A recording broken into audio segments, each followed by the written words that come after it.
Buenas noches con todos, ¿cómo les va? ¿Me escuchan? Buenas noches, Inge. Sí. Chévere, entonces, bueno, gracias por ayudarme con la flexibilidad para esto. Yo que soy un par de personas más. Vamos a, vamos a empezar con la clase para después tomar la lista conforme se vayan añadiendo.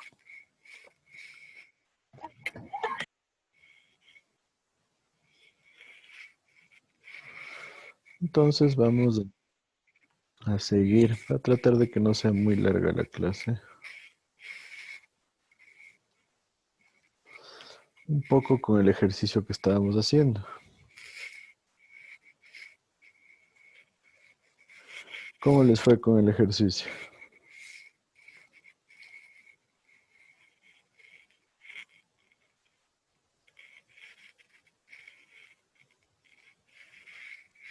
¿Qué me dicen?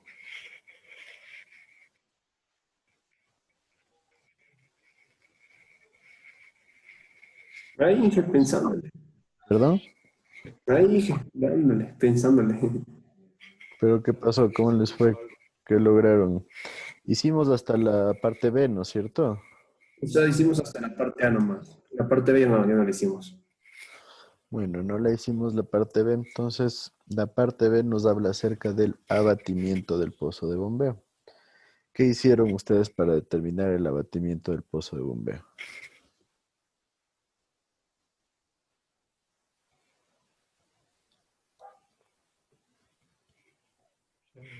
La misma ecuación que usamos y aquí las alturas. ¿Ya? Le dejo en función de h, ¿Cómo le dejaron en función? A ver, déjenme, ahí está, no más bien. esta de aquí, ¿no es cierto? Ya. Cuéntame, a ver, ¿usaron la misma ecuación? En esencia lo que tenemos aquí. ¿Y qué hicieron? Despeja h. ¿Cómo? A ver, explíqueme más detalladamente.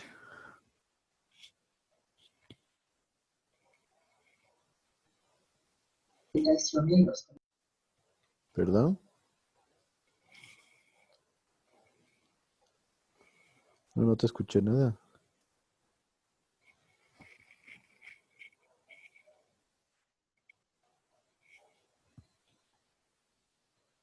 O sea, Inge se tomó como que, o sea, de referencia el pozo y de ahí el punto uno, que era el primer pozo de observación.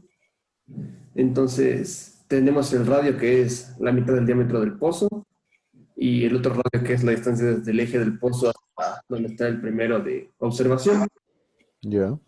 Y de ahí, o sea, tenemos las incógnitas y tenemos el H1 y solo nos quedaría el H de incógnita. Entonces, le despejamos y le calculamos. A ver, entonces teníamos el caudal, que ya lo calculamos, ya era 2160, ¿no es cierto? Sería igual a pi que se mantiene. Ya teníamos la K determinada, ¿cuánto era? 7.7 7.7, ¿en qué unidades? Metros por día. metros sobre el día.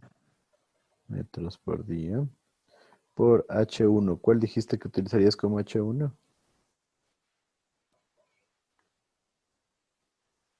Serían los 24.5 metros. 24.5, perfecto, ¿no es cierto? Ya.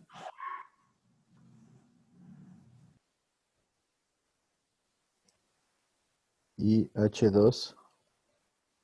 Y H2 es lo que buscamos. Perfecto, ¿no es cierto? Menos H2, que es la incógnita que nos está pidiendo, el abatimiento que manejamos. Y abajo tenemos logaritmo natural de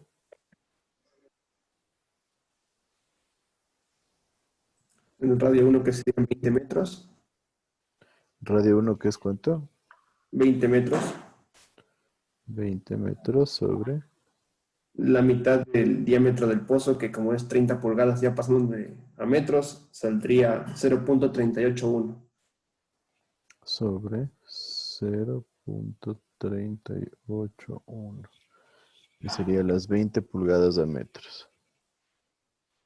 ¿Sí está claro ahí para todos de dónde sale?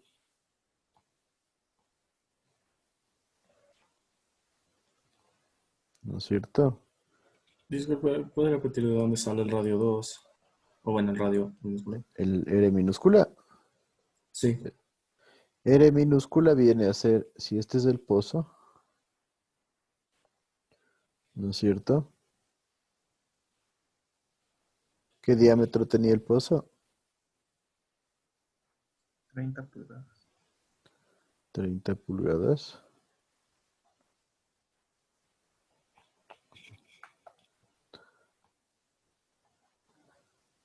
30 pulgadas, que esto es igual a ¿cuánto en centímetros? 76,2. 0,762 metros. Entonces el radio va a ser diámetro sobre 2 y va a ser 0,381. ¿Sí está claro ahí? ¿Por qué? sí, Porque si nosotros nos vamos al dibujo que debería estar aquí, ¿no es cierto? Ustedes buscan el abatimiento del pozo, o sea, del pozo de agua. Entonces nos enfocamos en la pared del pozo de agua, ¿sí? Y le comparamos con uno de los pozos que hicimos para inspección, ¿no es cierto? En ese caso estamos tomando el pozo para inspección más cercano y este pozo para inspección más cercano se encuentra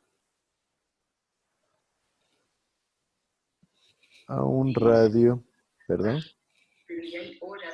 de 20 metros, ¿sí?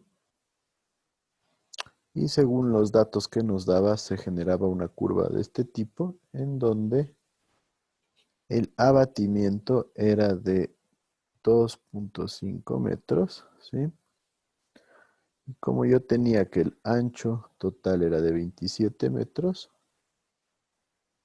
me quedaban 24,5 metros como H.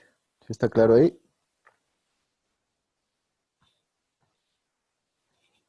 Sí, para sí, todos. sí, genial. Ya. Y esto entonces, yo puedo sacar H de esta ecuación, ¿no es cierto? ¿Cuánto me daba H? 15,70 metros. Y decís, ajá. 15,70 metros, ¿no es cierto? Entonces, en esencia, vamos al gráfico bonito.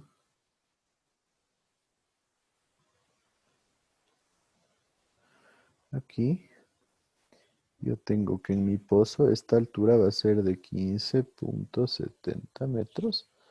Y por ende, ¿a cuánto equivaldría ese? 11,3. 9, ¿cuánto? 12, ¿viste? 11,3. 11. Ahí, 11,3. 11,3 metros, ¿no es cierto? La suma de los dos nos tiene que dar los 27 metros, que es la profundidad de nuestro acuífero, ¿sí? Entonces, la respuesta realmente sería la de 11,3, que es el abatimiento que se genera en nuestro pozo. ¿Sí está claro ahí para todos? Sí, ¿Sí? Entonces tengan en cuenta, ese es 11,3. ¿Alguien que tenga alguna duda de eso?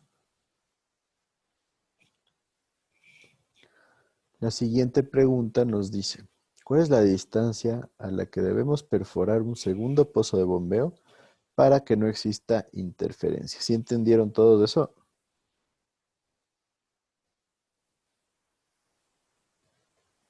¿Qué me dice?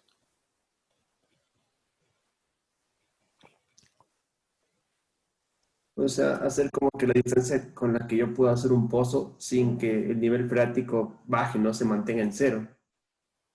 O sea, Sin que se mantenga en cero, más o menos podríamos hablar un punto en donde, les voy a hacer más pequeño este gráfico para que entre.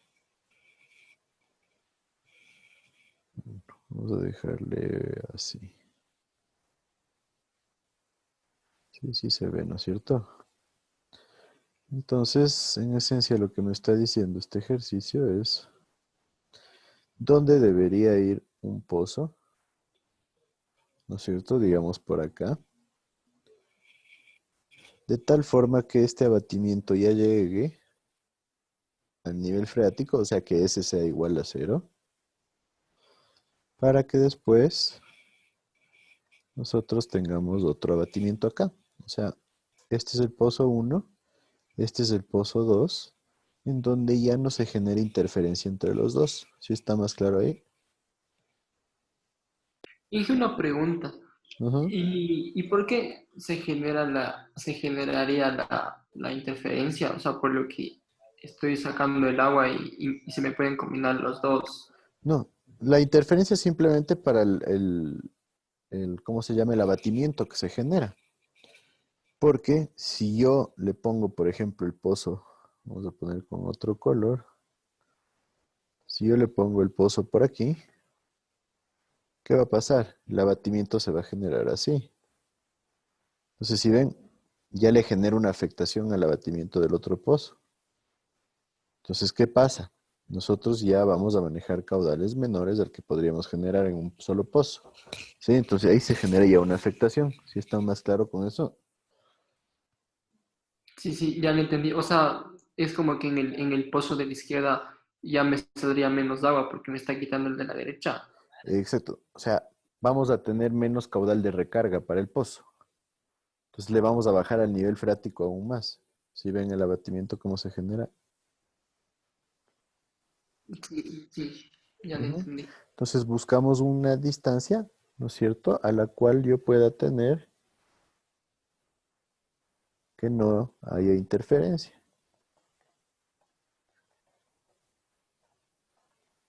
¿Sí está más claro ahí? Sí, Chévere, entonces, déjenme, ya arreglamos el gráfico. Y ahí sí, vamos a partir de la misma ecuación, ¿no es cierto?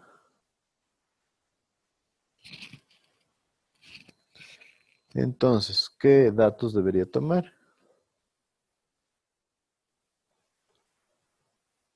El caudal se mantiene en 2160 y esto va a ser igual a pi. ¿La permeabilidad se mantiene o varía? Se mantiene. Se mantiene, ¿no es cierto? 7.7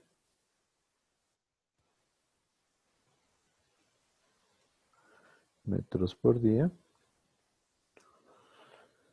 Y por la relación de alturas sobre el logaritmo natural de la relación de radios. ¿Qué alturas pondríamos ahí? Y para que el S sea cero, tomaremos la altura de los 27 metros. Exacto, para que el abatimiento sea cero sería 27 metros al cuadrado, menos,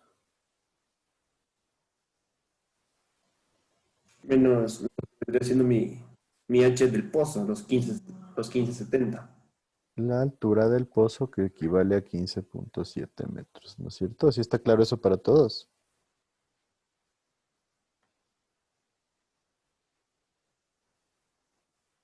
¿Qué me dicen? ¿Alguien tiene dudas? ¿Inge puede repetir esa parte, por favor? ¿Por qué tomamos Vámonos, el 15 vámonos otra por vez al 7? gráfico. Entonces me dice, ¿a qué distancia del coloco al otro pozo? Entonces, cuando el abatimiento sea cero, ¿no es cierto? H va a ser igual a 27. Pues por eso tomamos 27 al cuadrado. Y la otra es donde tengo el pozo actual. ¿Cuál es la H del pozo actual? La que acabamos de calcular nosotros ahorita, que era 15.7, con el abatimiento de 11.3. ¿Sí se acuerdan? Entonces, en Sí. esencia, yo estoy relacionando los dos. Voy a relacionar nuevamente este radio de aquí con el radio donde el abatimiento sea cero y por ende H sea igual a 27 metros. ¿Sí está claro ahí? Sí, Inge, gracias. Chévere. Entonces, vamos a tener esta ecuación. ¿Cómo iría el logaritmo natural de qué? De lo que vendría a ser para el radio del pozo. R total, que es el radio donde yo quiero colocar mi otro pozo, o sea, donde me voy a tener abatimiento cero, más bien dicho. Y acá el radio, que era el radio del pozo, que nos daba 0,38, algo así. 38,1. 38,1. Entonces tengo una incógnita que es el radio, y yo puedo despejar esto. ¿Y a qué es igual ese radio? No, 70,67 metros. 70. Ajá, 0,67 metros. ¿Sí? ¿Lo revisamos a alguien más por si acaso?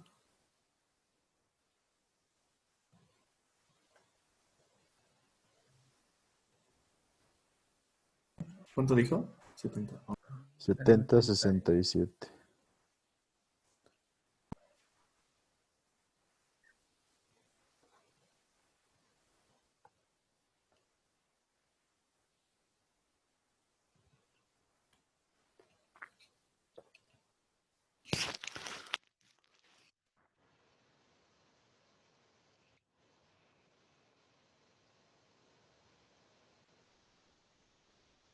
¿Alguien que compruebe?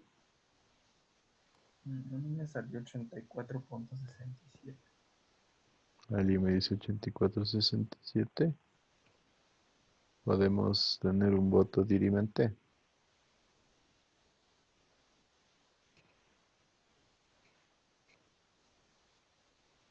Inge, a mí también me sale 84,67.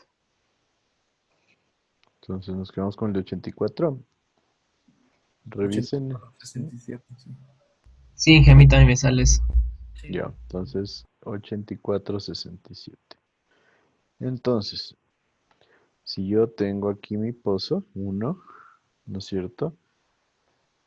Estoy diciendo que el abatimiento se hace 0 cuando el radio equivale a 84,67. Entonces yo puedo decir que a 84,67 puedo poner el otro pozo, No, sería 2 veces esa distancia. ¿no es cierto? Sería 2 veces por el hecho de que también tengo que considerar el abatimiento del otro pozo, 84,67. Entonces la distancia sería igual a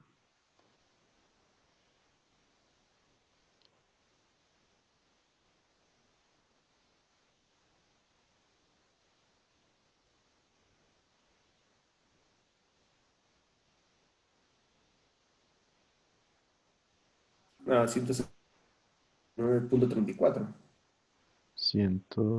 69. 169,34 metros. ¿Eh?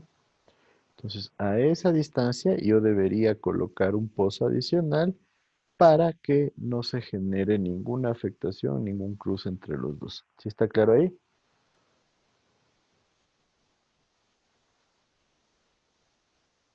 ¿Qué me dicen? ¿Alguien tiene dudas?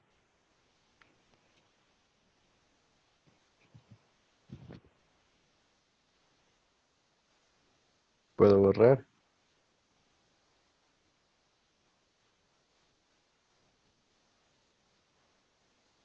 Un ratito, Inge, por favor.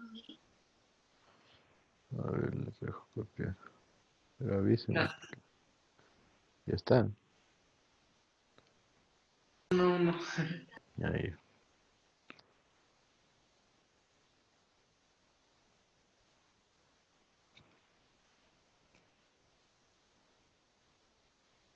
Inge, ¿podría repetir, por favor, por qué necesitaba la distancia de 169,34? Sí, claro, porque este es mi pozo 1, ¿no es cierto? Entonces yo estoy determinando que para que esta línea de abatimiento llegue al nivel freático, ¿no es cierto? O sea, S sea igual a 0, yo necesito un radio de 84,67. Entonces me pregunta el ejercicio que a qué distancia debería estar otro pozo, ¿sí? Para que no se genere ningún problema entre el abatimiento de los dos. Entonces, hasta acá llega a cero, el otro pozo se va a comportar igualito. Entonces yo necesitaría otro radio de 8462 para que este también tenga S igual a cero. Ya, Inge, muchas gracias.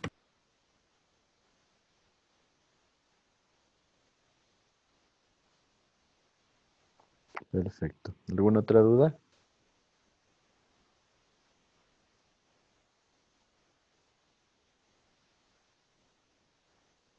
Listo. Entonces, la parte D del ejercicio nos decía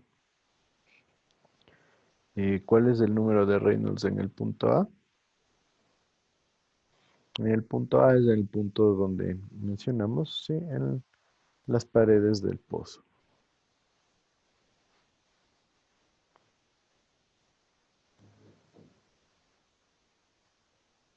Entonces, la ecuación del número de Reynolds es velocidad por diámetro sobre la viscosidad dinámica, ¿no es cierto? ¿Sí o no? Sí. Listo, entonces, ¿qué velocidad utilizaríamos?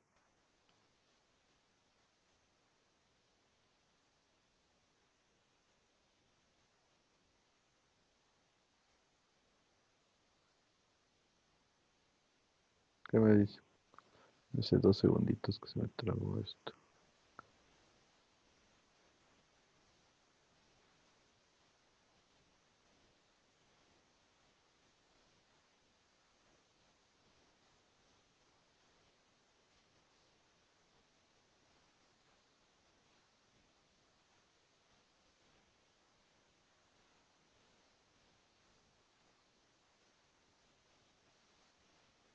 Ya ahí sí. ¿Qué velocidad utilizaríamos?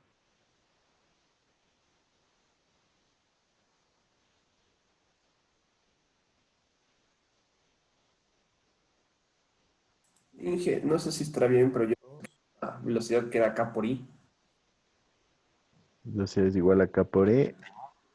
De esa más bien sale la ecuación de caudal que no he tenido aquí. Y ya. ¿Sí? Entonces, ¿de qué velocidad estaríamos hablando? De la velocidad con la que va el flujo a través del pozo.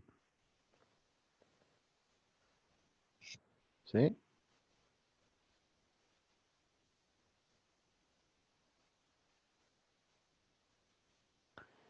Entonces, esta velocidad, aquí ya les he puesto la ecuación, va a ser un caudal sobre un área. ¿Cuál sería?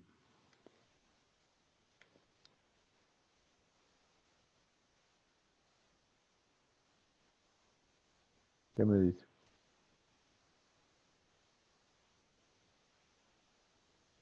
Los mismos 25, o sea, los 2160 25. ¿En qué estaba el 25? litros sobre segundos, que sería 2160. Litros por segundo. El 2160 era metros cúbicos por día, ¿no es cierto? Sí. Entonces, si vamos a sacar velocidad, probablemente necesitemos que esté en segundos la velocidad, así que podemos dejarle ahí. Sobre el área, ¿qué área estaríamos manejando nosotros?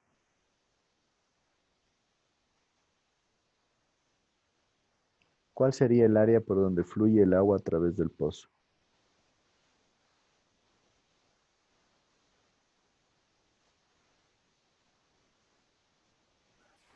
Diámetro por altura, por H. Diámetro por altura. ¿Por qué No, porque diámetro por la altura? sección transversal solo sería el del pozo. El del pozo. ¿Cuál área del pozo?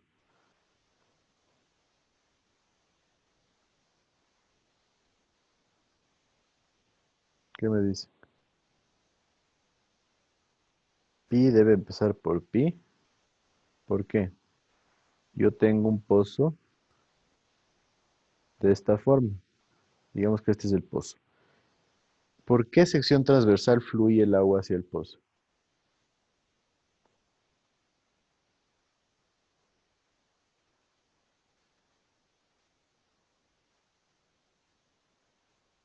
¿Qué me dice? El radio por, no, el diámetro, no, No te escucho nada. Serían los 20 centímetros del diámetro. El diámetro le dejamos en 30 pulgadas. no sería el arco por la altura, la longitud del arco, del círculo. El arco, Perímetro. el perímetro, ¿no es cierto? Eso, Por la altura. ¿Ya? Entonces el perímetro va a ser pi por Radio. Radio pi r. 2pi. 2 pi r o pi por diámetro, ¿no es cierto? Por la altura, que en este caso sería ¿cuánto? Los 15.7. Los 15.7, ¿por qué?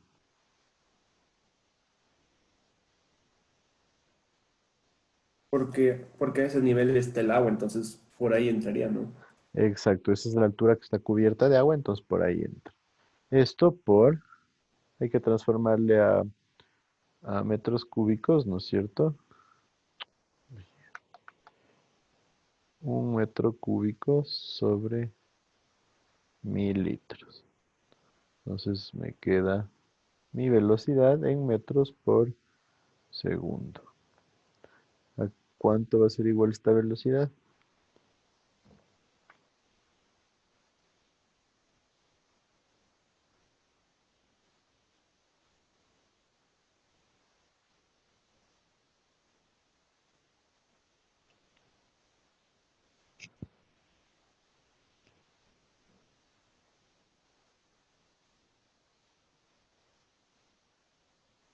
El radio eran las 30 pulgadas, dije. Claro, 30 pulgadas sobre 2. Me salió 6.65 por 10 a la menos 4. Por 10 a la menos 4 metros por segundo. Perfecto. Entonces yo tengo que Reynolds va a ser igual a 6.65 por 10 a la menos 4 por el diámetro, que sería ¿cuánto?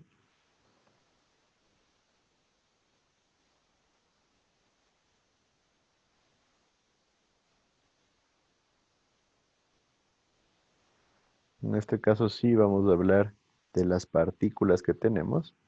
Entonces, ¿se acuerdan que el poro era de 0.2 centímetros? ¿No es cierto? Entonces nosotros vamos a calcular el número de Reynolds ahí. Entonces 0.2 centímetros por 1 metro sobre 100 centímetros. Y sobre la viscosidad dinámica, que la podemos obtener de una tabla.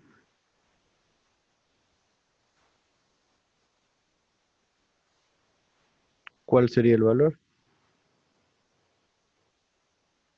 Disculpe, Inge, ¿puede repetir la parte del diámetro de la ecuación del número de Reynolds? Que nosotros determinamos el número de Reynolds ahí en función del diámetro del poro. ¿Sí? Que se asume ahí. Como en este caso fue un dato, no sé si se acuerdan, pero teníamos un dato de que el diámetro del poro era en promedio 0.2 centímetros, o sea, 2 milímetros. Ok, sí. Entonces determinamos el número de Reynolds. Ahí, como recuerdan, hay la condición que el número de Reynolds debe ser menor a 5. Entonces, ¿cuál sería nuestra viscosidad dinámica? A 10 grados. Ajá. ¿A 20 grados no se puede tomar? Pero el ejercicio nos daba 10. La temperatura es a 10 grados. Aunque espérense aquí, este cuadrito. Inge, pero no sería la cinemática la que tenemos Sí, que... sí, justo ese cuadrito de unos segundos.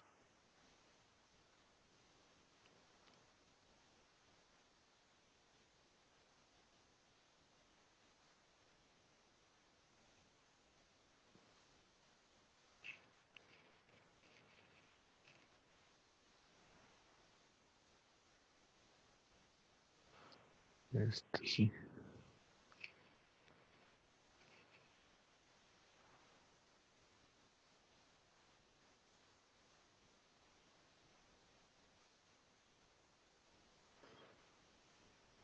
Listo.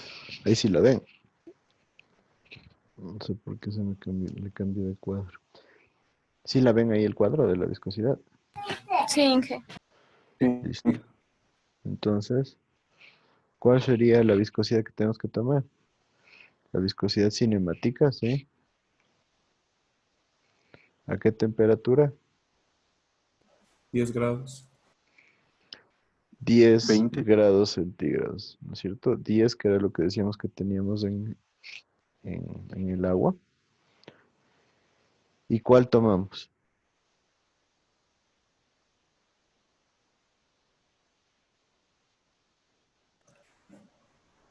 La que está en metros cuadrados sobre segundo. La de metros La cuadrados por segundo, la de acá, 1.307 por 10 a la menos 6. ¿Sí? Entonces cojo la de 1.307 por 10 a la menos 6. La de acá, 1.307 por 10 a la menos 6.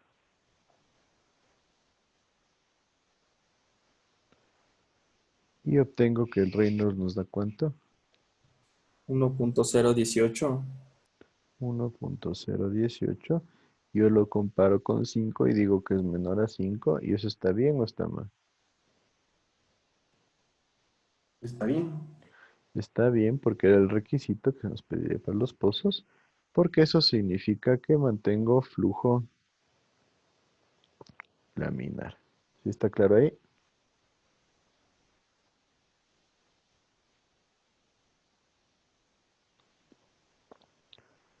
¿Sí o no? Sí, genial. ¿Alguien hasta ahí alguna duda?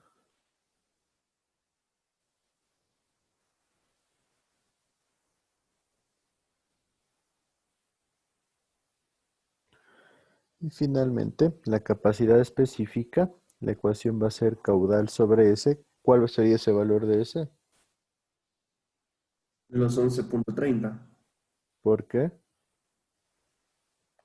Por lo que era el abatimiento del pozo. Exacto, porque es el abatimiento en las paredes del pozo. ¿Sí? Entonces mi caudal sobre S va a ser igual. ¿Cuánto ponemos de caudal? 25. Los 25 litros por segundo que estábamos manejando sobre el abatimiento que nos dice su compañero 11.3 metros, ¿nos da cuánto? 2.21 litros sobre segundo sobre metro. 2.21 litros sobre segundo. Vamos a ponerle metro. Sobre metro todo, ¿no? ¿Qué significa esta respuesta?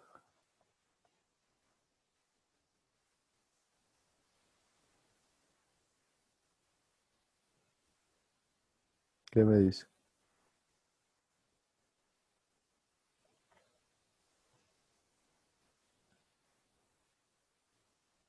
O sea, el caudal por metro que se extrae. Más o menos por ahí. En esencia eso significa que por cada 2.21 litros por segundo, el nivel de agua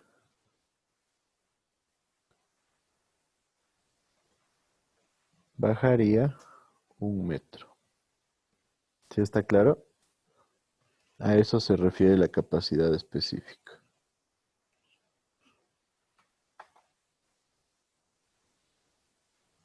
Entonces, por eso también es importante mantener la recarga de nuestro acuífero de tal manera que no baje ese nivel demasiado rápido. Entonces, esta capacidad me ayuda a darme cuenta de hasta dónde podría yo también captar agua eh, de nuestro pozo, ¿no? ¿Sí está claro hasta ahí? ¿Alguna duda, alguien?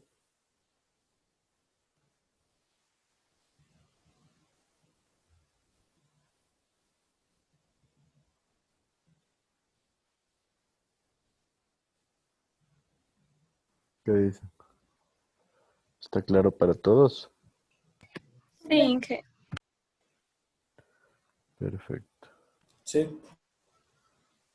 Entonces, vamos a hacer un último ejercicio de esto, así cortito, donde quiero ver qué pasa si nosotros tenemos un pozo donde se bombea 10.93 litros por segundo de un acuífero confinado de 8 metros de espesor, ¿sí? En un pozo de observación localizado a 3 metros, nosotros vemos que la superficie piezométrica del nivel de agua desciende a 2.50 metros. Nos dice que el pozo se encuentra rodeado por un río, hay un río cerca, cuya orilla interna se encuentra a 200 metros de distancia. Entonces, en esencia, queremos saber cuál es la permeabilidad y la transitividad, ¿no es cierto? K y T. Y el número de Reynolds en el eje del pozo de observación. ¿Sí está claro ahí?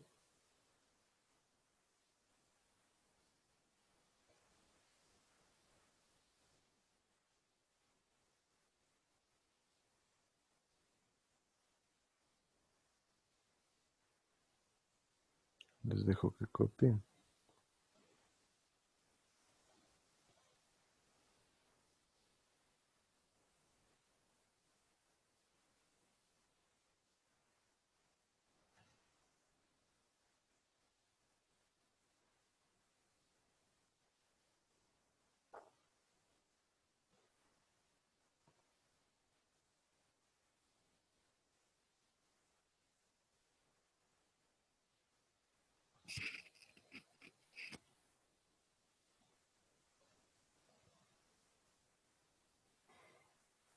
Entonces, mientras copian, para que ustedes entiendan, vamos a suponer que tenemos un meandro.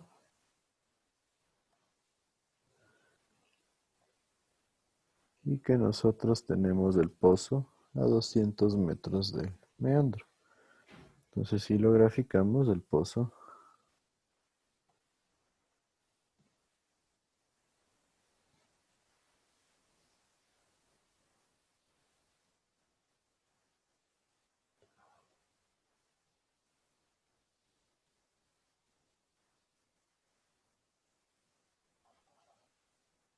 vamos a hacer algo más o menos así.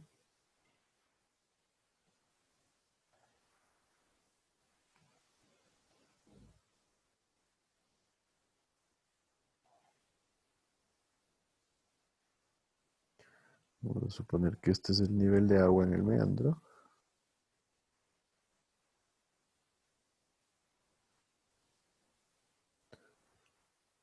Que el caudal es de 10.93 litros por segundo.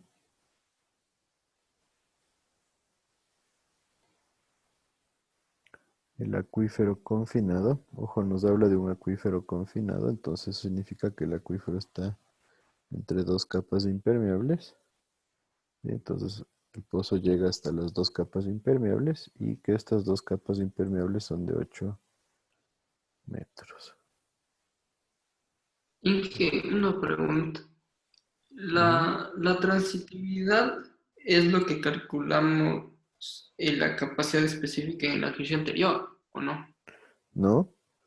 La transmisividad es T. ¿No es cierto? Si se acuerdan T, ¿de dónde sale?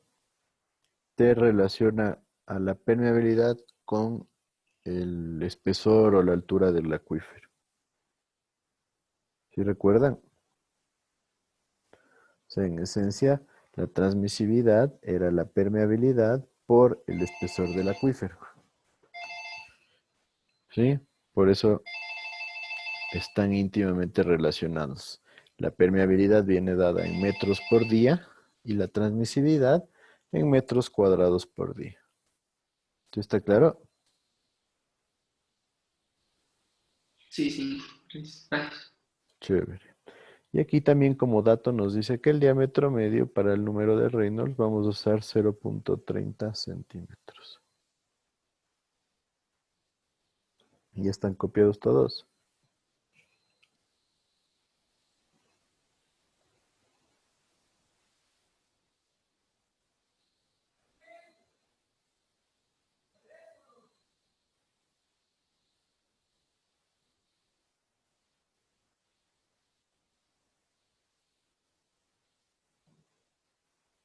Me avisan si yo copian.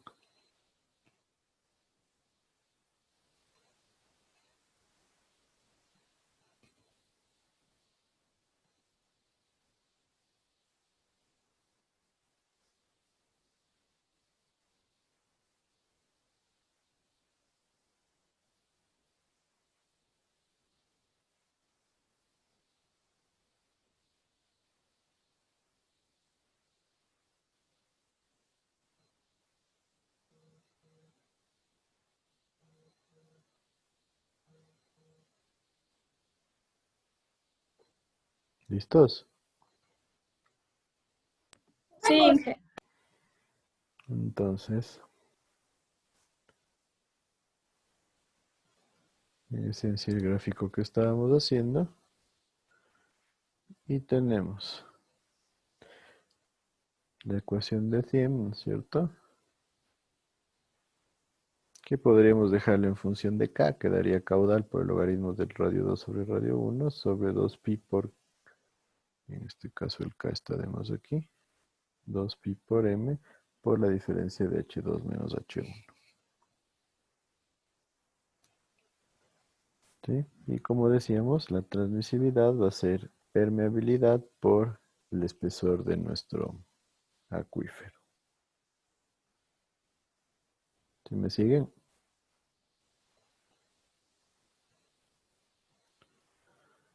Entonces, yo estoy buscando permeabilidad. La permeabilidad va a ser igual al caudal.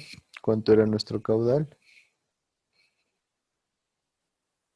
10.93. 10,93 litros sobre segundo. 10,93 litros por segundo, pero recuerden que en esta ecuación nosotros tratamos de utilizar metros cúbicos por día. Entonces 10,93 litros por segundo. ¿A cuántos metros cúbicos por día sería igual?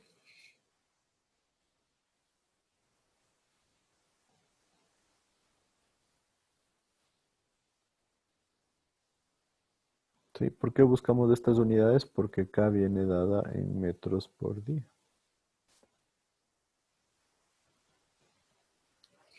944.35. 144,35 metros cúbicos por día. ¿Sí? Entonces ahí sí tengo mi caudal 944,35 por el logaritmo natural. ¿Qué valores usamos para radio 2 y radio 1? ¿Qué me dice?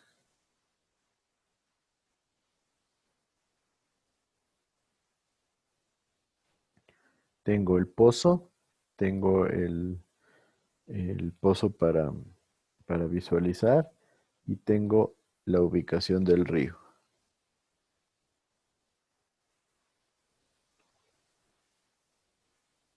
El paso para visualizar y la ubicación del río. El pozo para visualizar y el río, ¿no es cierto? Entonces, yo tendría un radio 2 que sería los 200 metros hasta llegar al río, sobre un radio 1 que serían los 3 metros hasta llegar al pozo de visualización. Sobre 2pi. ¿Cuánto era m?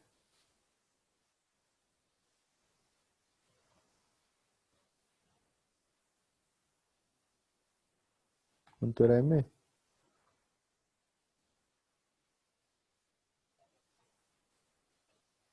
8. 8 metros. Y por la diferencia de H2 menos H1, ¿cuánto sería? Yo estoy con algo más o menos así. Este es el pozo. Este es mi pozo de visualización. Y acá yo tengo el río. Entonces, estos son 3 metros. Y acá tengo 200 metros. ¿Sí? Entonces acá yo ya voy a tener que el radio, el S2 va a ser igual a 0. Y aquí voy a tener el H2. Entonces mi H1 va a ser el de acá. Y sé que este abatimiento es igual a ¿cuánto?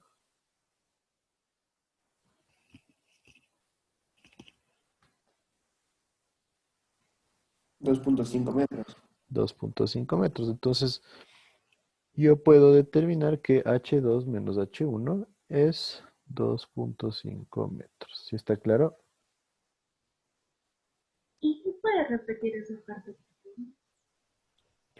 Claro, yo tengo el pozo para visualizar a las 3 metros con un abatimiento de 2.5 metros y tengo el río a 200 metros y a donde el abatimiento va a ser cero porque ya el agua se contacta con el agua del río. Entonces la diferencia entre H2 y H1 va a ser igual al abatimiento porque va de 0 a 2.5, ¿sí?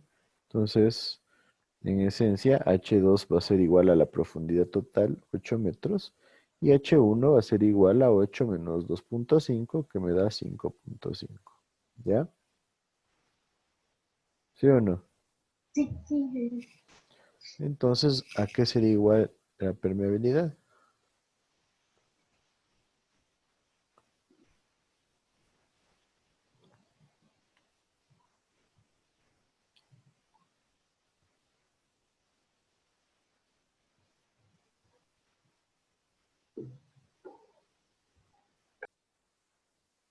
¿Cuánto nos da?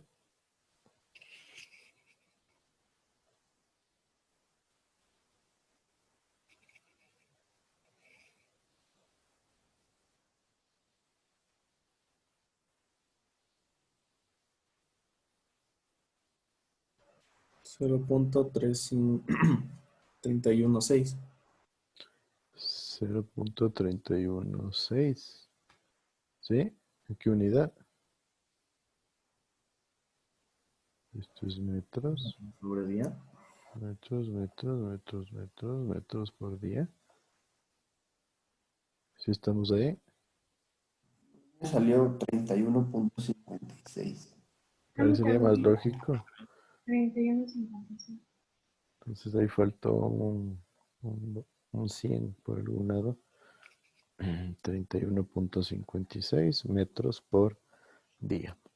Entonces, la transmisividad va a ser igual a K por M, que es 31.56 metros por día, por 8 metros, que es M. Y esto me da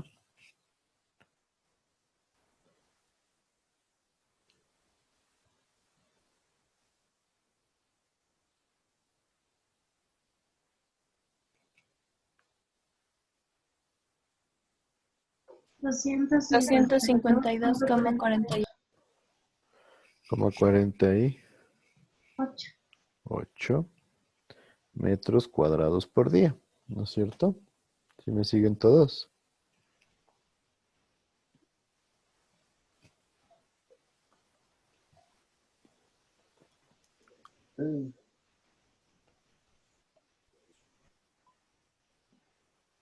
Chévere, ahora nos faltaría el número de Reynolds, ¿no es cierto? En donde necesito determinar la velocidad, ¿a qué sería igual la velocidad? Caudal sobre área, mi caudal. Podemos trabajar con el de metros por día o el de litros por segundo. Era 10.93 litros por segundo por 1 metro cúbico sobre 1000 litros. Sobre el área, ¿cuál sería el área en este caso?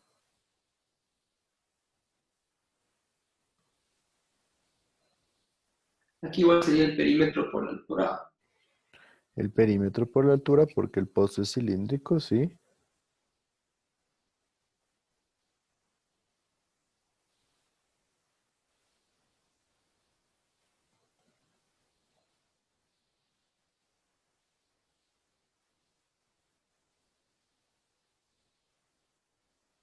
¿Cuál sería?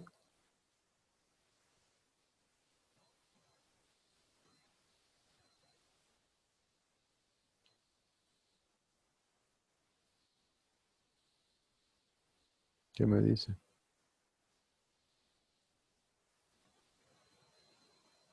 2pi por 2pi por radio. radio por 8 metros, ¿no es cierto? ¿Sí o no?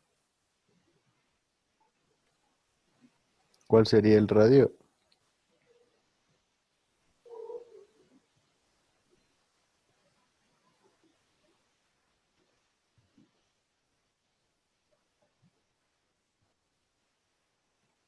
¿Cuál sería el radio?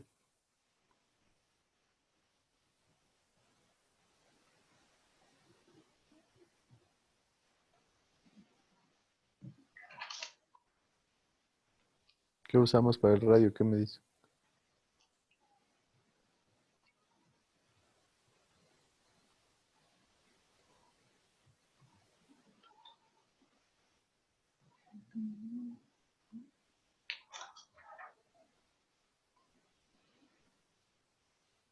¿Qué me dice?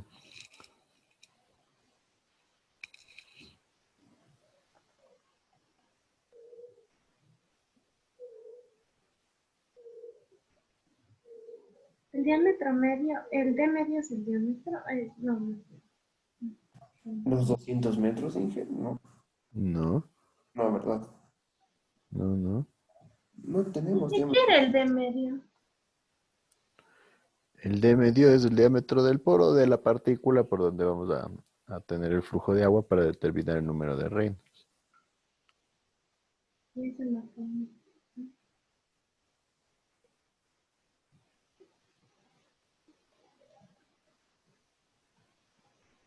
Entonces, para la velocidad, perdón, la velocidad para Reynolds, ¿qué hacemos? ¿Qué me dice?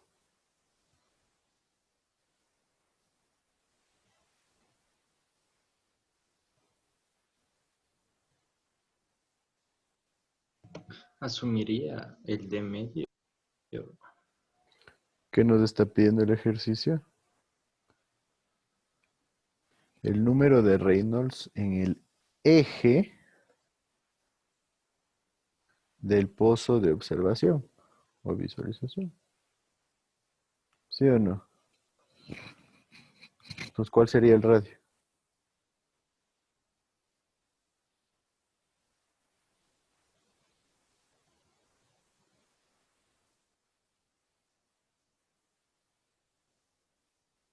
¿Qué me dice?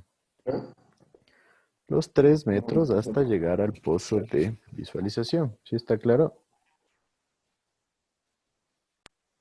¿Me puede explicar, por favor?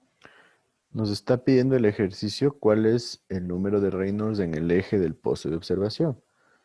Entonces, en el anterior ejercicio nos pedían el punto A. El punto A era una de las paredes del pozo. Ahora me está pidiendo en el eje del pozo de observación. Y el radio va a ser 3 metros. ¿Sí está claro ahí? Sí. Sí. Listo. Entonces, con esto, ¿a cuánto sería igual la velocidad?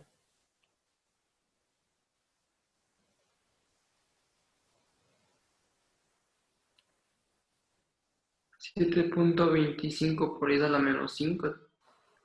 5 por 10 a la menos 5 en metros por segundo.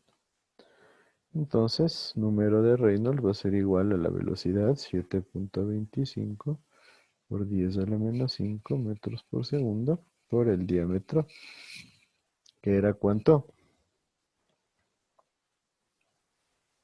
0,30 centímetros. Entonces 0.003 metros sobre la viscosidad dinámica, que era la misma del anterior, ¿no es cierto?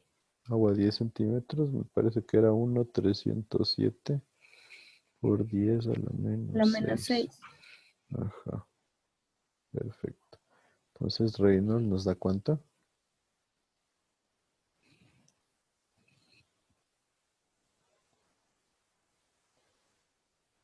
Inge, el diámetro era de 30 centímetros. No, 0.30 centímetros. ¿Cuánto nos da esto?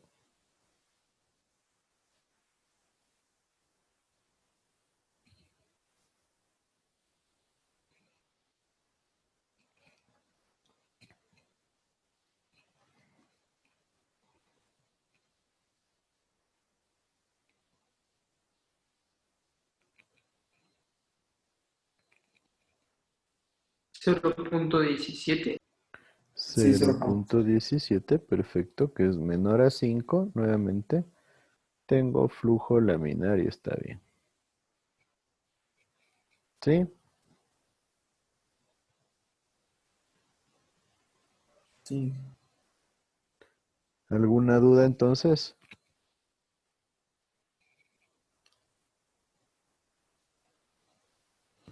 Inge, una duda. Ujú. ¿Cuándo uso el de medio? A ver. El D medio que está aquí Ujú. es el diámetro de la partícula o del poro que se asume que nosotros manejamos en el sistema. Entonces este lo utilizo como el diámetro para el número de Reynolds.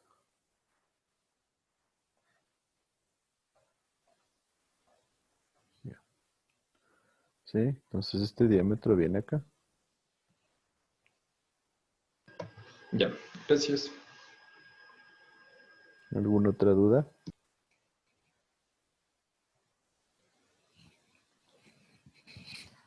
Perfecto. Entonces avancemos un poco más.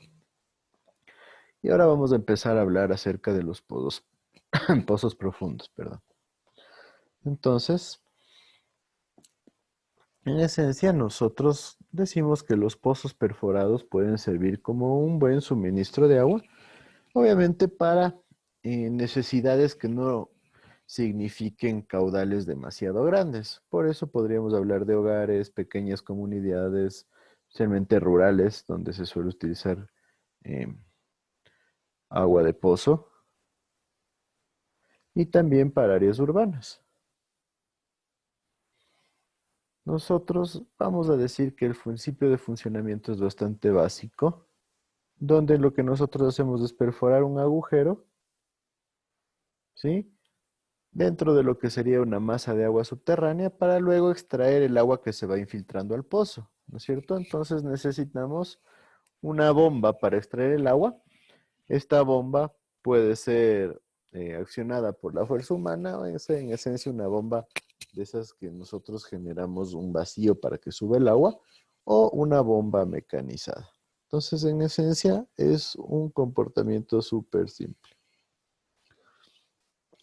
Si nosotros comparamos los pozos perforados con los pozos excavados, los diámetros de los perforados son mucho menores porque normalmente se los perfora con máquina. ¿Sí? Entonces, cuando hablamos ya de pozos profundos, es preferible que sean pozos perforados. Es mucho más fácil generar la perforación. ¿Sí?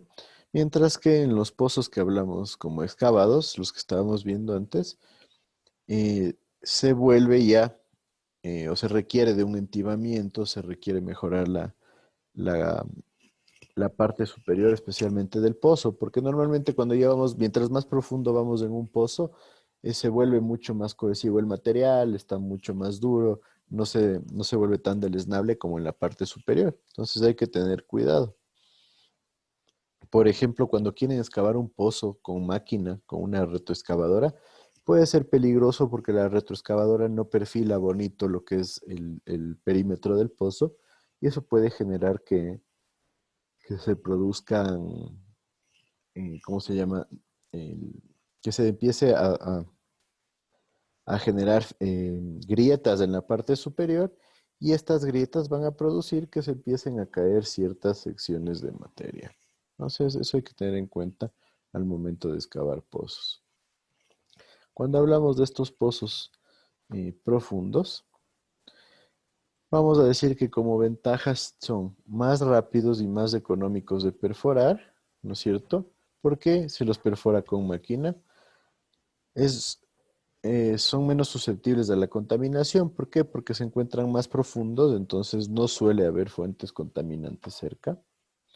No se requiere eliminar el agua durante la perforación. ¿Por qué? Porque la máquina tiene una, una especie de, un sistema de tornillo en donde el tornillo no se ve afectado por la existencia de agua. Necesitamos menos material de revestimiento porque son más pequeños en lo que es el diámetro. Son más seguros en la construcción. En los pozos excavados, nosotros necesitamos que el personal esté dentro del pozo, entonces es peligroso. Y nos dice que apenas necesita mantenimiento. O sea, es difícil de dar mantenimiento, tenemos que cuidar la bomba, pero no es algo que se vuelva muy complejo. Como desventajas nos dice que el punto de perforación debe ser identificado. Obviamente nosotros tenemos que hacer un buen análisis para ver dónde perforamos. Tiene que haber personal calificado y expertos para lo que es la perforación, ¿no es cierto? Tiene que haber alguien que sepa manejar la máquina perforadora. Entonces eso es importante. Se requiere una bomba que necesita operación y mantenimiento apropiados. Lo mismo, ¿no es cierto? Hay que cuidar lo que es el trabajo de la bomba en cuanto a los ciclos de encendido y apagado, ¿sí? En lo que es la protección de que no ingresen demasiados sedimentos a la bomba, porque eso puede dañar su vida útil. Y obviamente tiene que haber un adecuado mantenimiento. Debe haber también un menor rendimiento que, o más bien dicho, hay un menor rendimiento que en los pozos excavados, ¿no es cierto? ¿Qué significa eso? Que como el diámetro es más pequeño, no se puede sacar caudales demasiado grandes. Lo que les decía, no es una buena opción cuando se necesita caudales importantes lo que son los pozos profundos. Si hay una sobreexplotación, nosotros podemos generar problemas en el medio ambiente, ¿sí? Estamos sacando agua ya de profundidades mayores, entonces podemos generar un problema en lo que son flujos subterráneos, por ejemplo. Puede haber contaminación por arsénicos y en algunos casos por otros elementos, especialmente metales pesados. No hay capacidad de almacenamiento integrada, entonces nosotros vamos a tener que considerar que la recarga se va a generar durante periodos en donde no estemos sacando demasiada agua. Entonces hay que tener cuidado porque si no manejamos bien lo que es la captación de estos pozos profundos, el riesgo de que nosotros dejemos sin agua el pozo puede ser importante.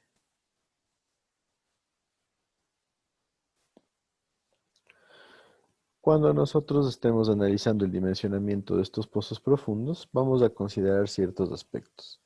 ¿Qué tipo de acuífero vamos a captar? ¿No es cierto? Si es un acuífero libre, va a ser más difícil, ¿no es cierto? Normalmente va a ser un acuífero confinado y hay que tener en cuenta qué tan fácil es la transmisibilidad dentro de nuestro acuífero. ¿Cuáles van a ser las ubicaciones del nivel estático del agua y del nivel de bombeo, ¿no es cierto?, para el caudal que vamos a explotar? ¿Cuál va a ser el diámetro útil del pozo? ¿Sí? ¿Por qué? Porque se debe generar un encamisonamiento del pozo, entonces hay que definir cuál es el diámetro útil, ¿sí? Entonces, ese diámetro útil va en función del diámetro interno de la tubería que se utiliza para lo que es la generación del pozo. Y cuando no haya revestimiento, o sea, cuando no se le revista lo que es el pozo, tendremos que analizar cuál va a ser el caudal que vamos a extraer. Especialmente porque cuando no hay revestimiento hay el riesgo de que ingresen demasiadas partículas a nuestra bomba. Entonces eso puede ser un problema. Nosotros vamos a seleccionar o utilizar uno de estos diámetros recomendados en función del caudal que maneje el pozo. ¿Sí? Entonces, si yo tengo un caudal, por ejemplo, de 50 litros por segundo, la recomendación es que la tubería del pozo tenga 400 milímetros, ¿sí? O sea, 40 centímetros. Entonces, esta tabla es muy útil porque nos ayuda a identificar qué diámetro utilizar para el pozo. El pozo deberá ser 100% o perfectamente vertical, ¿sí? porque nosotros vamos a meter la bomba y al momento que se le dé mantenimiento a la bomba hay que sacarla, entonces tiene que estar bien hecho el pozo, pues si no puede generarse un problema al momento de sacar la bomba o de meterla. Hay que dejar por lo menos 5 centímetros de holgura para poder generar mantenimiento de la bomba también.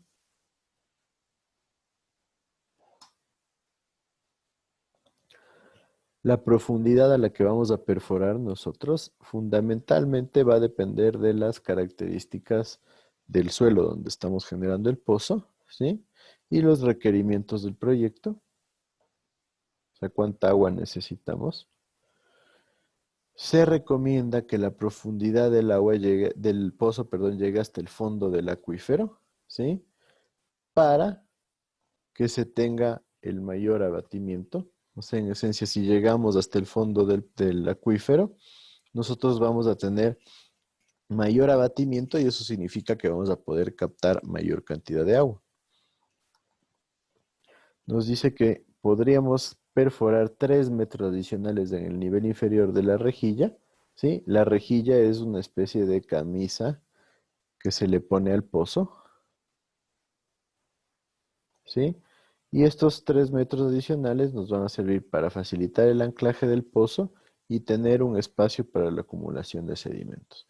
En esencia, a estos pozos se les pone esta camisa que es como una malla alrededor o una rejilla alrededor, en donde esta rejilla tiene perforaciones para que pase el agua y evitar que no pasen los sedimentos. ¿Sí está claro eso?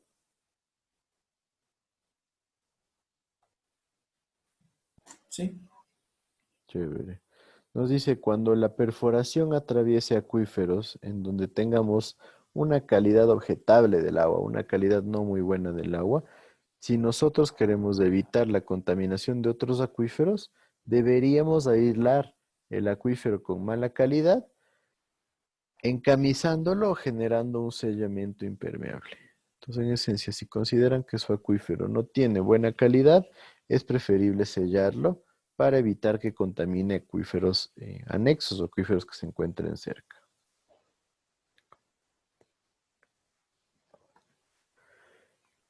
En todos los casos y en la zona donde nosotros vamos a generar la captación para el acuífero, vamos a instalar la rejilla, lo que les decía, una especie de malla a lo largo del perímetro de nuestro cilindro que viene a conformar el pozo. Esta deberá obtener o contar con aberturas adecuadas, ¿sí? Y debe ser capaz de soportar esfuerzos, ¿sí? De la columna, o sea, de todo el pozo que tiene encima, y también de la presión lateral. Es importante que resista los esfuerzos de la columna, porque si no tiene un material suficientemente fuerte, debido a la presión de todo el peso de la rejilla, se puede abrir, y eso es peligroso. Y lo mismo tiene que resistir la presión lateral, tanto del agua como del suelo. La abertura que tenga la rejilla tiene que permitir el paso del agua y debe ser capaz de retener la arena, ¿no es cierto? Evitar que ingresen sedimentos. Nos dice, solamente en aquellos casos donde los acuíferos estén en zonas rocosas con grietas o fallas, podemos prescindir de la rejilla, ¿no es cierto? Tiene que ser un caso muy explícito. Entonces hay que tener en cuenta, prácticamente siempre necesitamos la rejilla. Porque cuando tenemos rocas de buena calidad, también se vuelve mucho más duro y mucho más caro perforar el acuífero, entonces no suele ser una buena decisión. ¿La rejilla va a generar una pérdida de carga? Sí, esa pérdida de carga depende de las características que indique el fabricante, ¿sí? Y las pérdidas son bajas porque la velocidad con la que fluye el agua es bajita. Entonces, en esencia, si este es el pozo, yo voy a tener mi rejilla aquí perimetral y voy a tener lo que se conoce como un empaque de grava, ¿sí? En esencia, el empaque es una especie de protección para evitar que ingresen muchos sedimentos y después ya voy a tener mi acuífero con su arena respectiva o su material filtrante. ¿Sí está claro cómo funciona la rejilla que les mencionó? Dije, disculpe, a mí no me quedó muy claro el empaque de grava. El empaque de grava es como una especie de material filtrante alrededor de la rejilla para proteger que no ingrese demasiado material fino, o sea, que no se tapone también la rejilla. Entonces es un material que nosotros le vamos a fabricar prácticamente, o sea, tiene que ir bien tamizado, así que es un material preparado y suele ser un poco caro. ¿Sí está claro ahí? ¿Qué me dicen? Sí, Inge, muchas gracias. Chévere.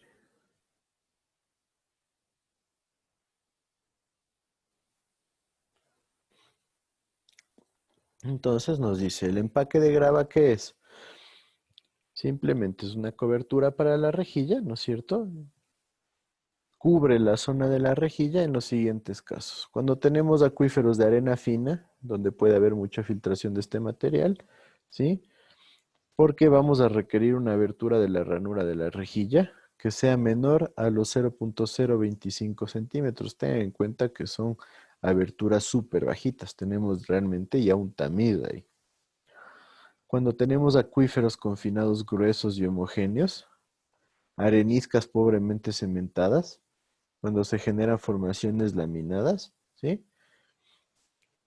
Y cuando hay ciertos equipos de perforación que pueden producir que se genere material bastante fino en las zonas aledañas al pozo.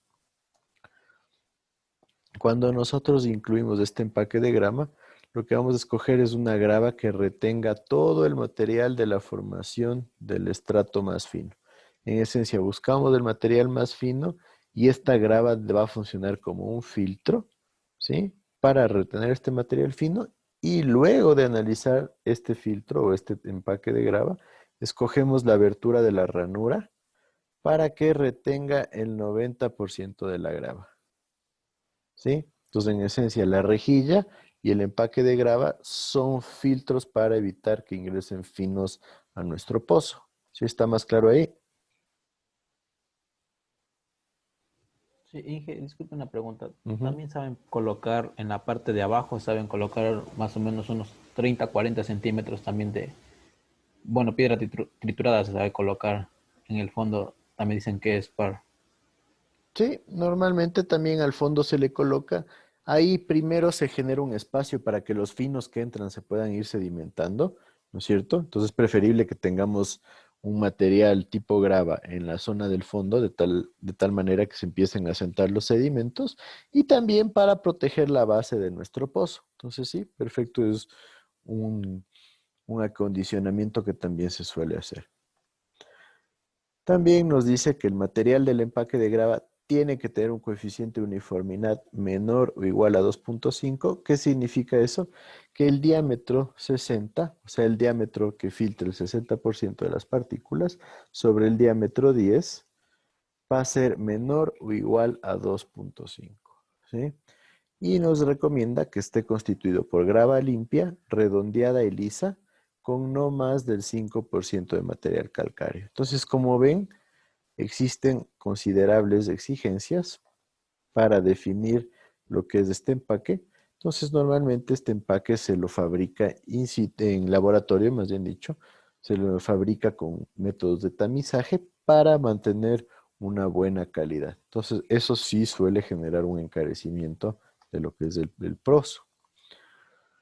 Nos dice también que el espesor del empaque será por lo menos de 7 centímetros y como máximo de 20 centímetros. Entonces, si esta es nuestra rejilla, nosotros el empaque de grava lo tendremos entre 7 a 20 centímetros.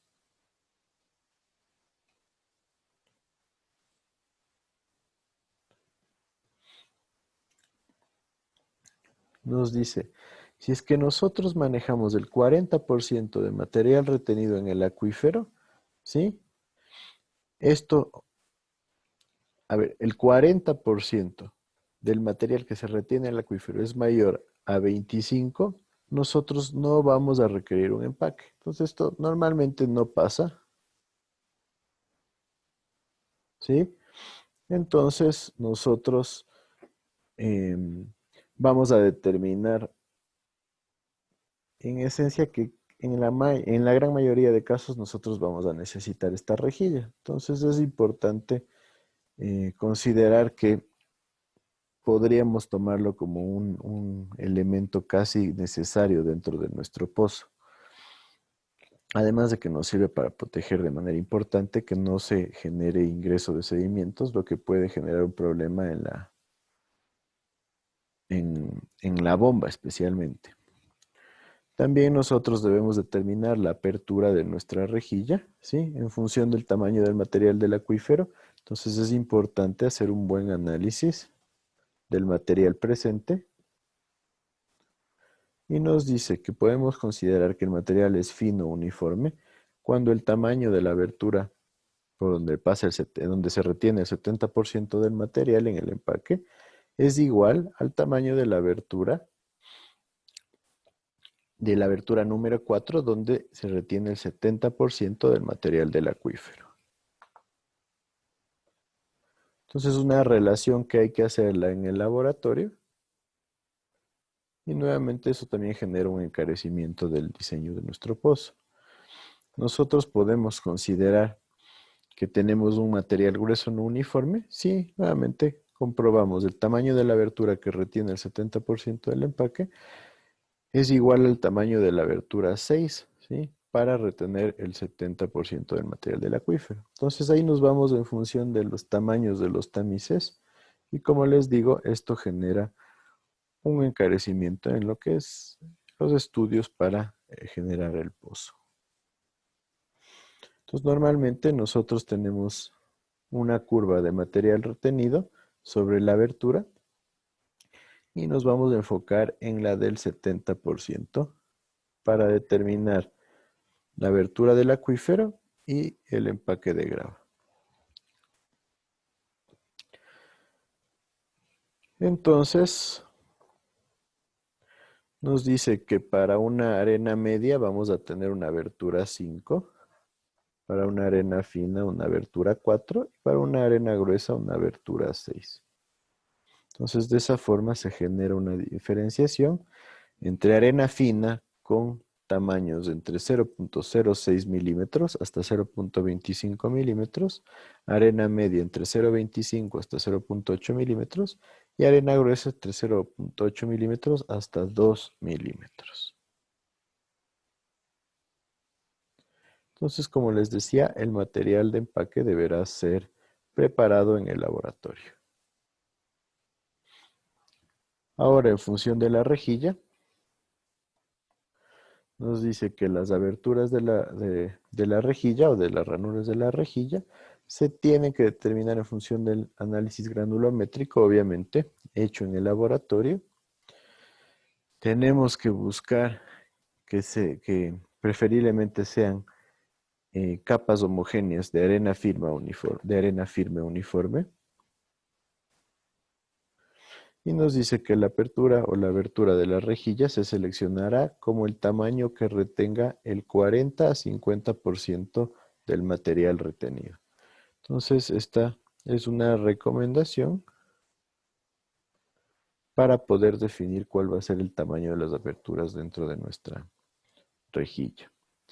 Cuando hablamos de formaciones homogéneas, especialmente cuando hay arena y grava gruesas, nosotros vamos a definir la apertura como el tamaño que retenga del 50 al 30% del material acumulado en la rejilla, ¿sí? Entonces, hay cierta variación. Antes nos hablaba del 40 al 50, ahora del 30 al 50. Si hay capas acuíferas de material fino, nosotros debemos buscar que se generen capas de por lo menos 60 centímetros. ¿Sí? Y esto es importante. Entonces, de esta manera se genera una protección. Y nos dice que la rejilla diseñada con la abertura para material fino, en la zona del material grueso, o sea, la rejilla va a ser diseñada con esta abertura para el material fino, considerando las características del material fino de arriba, ¿sí? En la zona del material grueso, de esta forma vamos a evitar que ingresen los sedimentos de las capas acuíferas a nuestro pozo. Y nos dice que el tamaño de las aberturas de las rejillas en donde tenemos material grueso, no debería sobrepasar el doble del tamaño de la zona de material fino. Entonces, meramente, estas son recomendaciones hechas por el Código Ecuatoriano. A ver.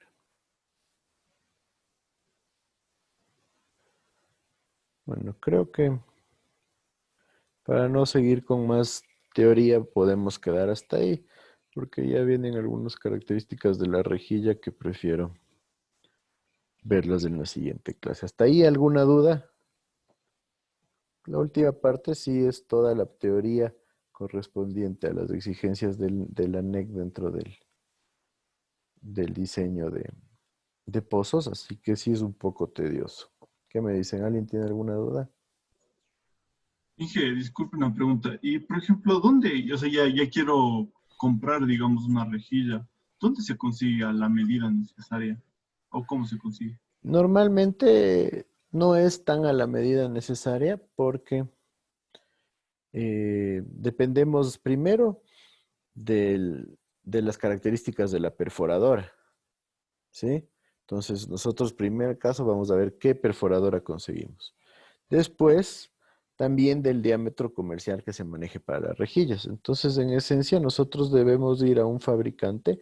Normalmente, las empresas especializadas en productos para agua tienen o pueden conseguir estas rejillas, porque a veces son un poquito caras y hay que mantenerlas. Hay que mantenerlas, o sea, no se las puede mantener en stock, sino hay que solicitarlas como importación. Y en algunos casos, dependiendo del tipo y tamaño, también se las puede encontrar como fabricación. Entonces,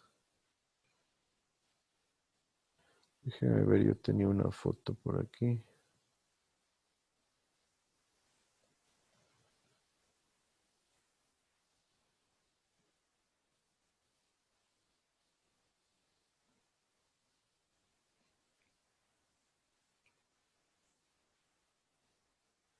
A ver, aquí qué debería ser.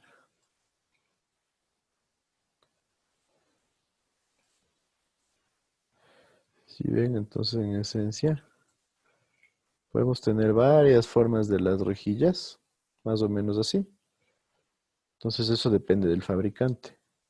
Entonces miren, dependiendo del tipo de abertura y de la forma que se generen estas rejillas, nosotros vamos a encontrar diferentes diámetros y diferentes opciones. De estas que están aquí, normalmente esta de acá es más elaborada, esta del medio es un poco más simple, ¿sí? Y esta es, diríamos, un término medio. ¿Sí me entienden un poco mejor ahí?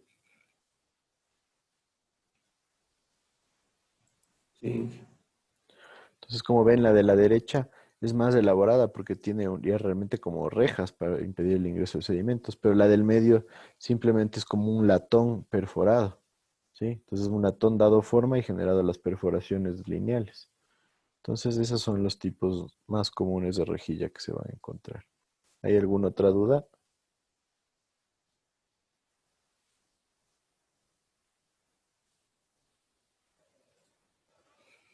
Si no hay más dudas, entonces simplemente les tomo la lista rapidito.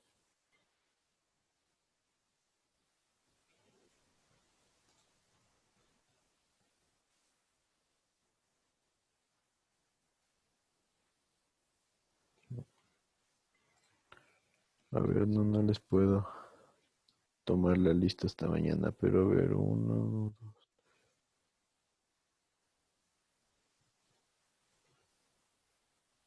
dos. Ya, Inge, disculpe, perfecto. buenas tardes. Buenas noches. ¿Cómo Inge, vas, mi Sebastián? compu está dañado, estoy desde el cel. Sí, veo que te conectaste 2 veces. Sí, Inge, perdón, no, no funcionaba. Ahorita estoy abriendo la puerta de mi casa, Inge, dame 2 minutitos. Sí, ya nos vamos. Ya se acabó. Sí, Ah, Inge, quería ver si podía hablar entonces un ratito aquí con usted de la tesis.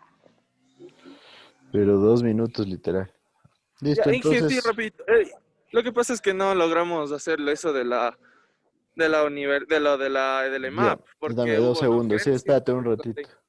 Listo, el resto, denme 2 segundos, solo voy a coger la lista para pasarla mañana. Ya, listo. Les agradezco. Entonces nos veríamos con ustedes el día martes. Gracias. Hasta luego, Inge. Gracias, Inge. Fin de Gracias, semana. Inge, hasta luego. ¿Qué me decía Sebastián? Inge, bueno, lo del EMAP parece que no va, no mismo, porque tuvieron problemas con un gerente nuevo que llegaba. El man ha dicho que ahorita nada hasta que vea el estado real de cómo está el EMAP, porque es nuevo y ha habido problemas internos, un fin de cosas.